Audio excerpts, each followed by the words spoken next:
Nous sommes toujours dans notre enquête pour identifier une maladie. Donc après la phase d'observation et la phase de questionnement, phase de réflexion qui permet de synthétiser l'ensemble des critères recensés et caractérisant la problématique, qu'elle soit parasitaire ou non.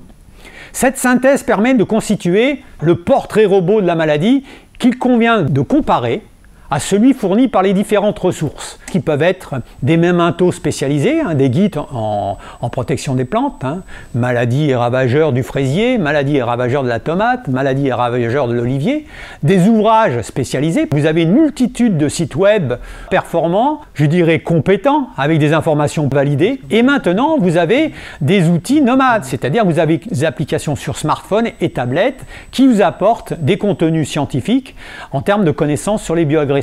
Donc tous ces outils vont vous permettre, sur une culture donnée, d'avoir un certain nombre d'informations sur la ou les quelques maladies que vous avez en hypothèse. Et en comparant votre portrait robot aux descriptions qui sont faites dans ces ressources, vous allez pouvoir affiner ou non votre diagnostic. Dans certaines situations, des doutes subsisteront. Il peut être envisagé de prendre quelques photos de la maladie, notamment de ses symptômes, et de susciter l'aide de collègues, d'un expert ou de plusieurs experts, d'une structure spécialisée.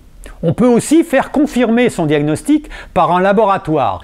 Cela suppose de prélever des échantillons de plantes malades, de les conditionner et de les expédier accompagnés d'une fiche de renseignement. Enfin, si aucun diagnostic n'a pu être réalisé, ceci malgré l'intervention d'un ou plusieurs laboratoires, c'est-à-dire d'un laboratoire de niveau 1 ou de niveau 2, on est peut-être en présence d'une maladie nouvelle dont on va être obligé d'envisager l'étude. Alors cette étude, on appelle ça l'étiologie d'une maladie, c'est-à-dire on va essayer d'étudier là où les causes possibles de cette maladie.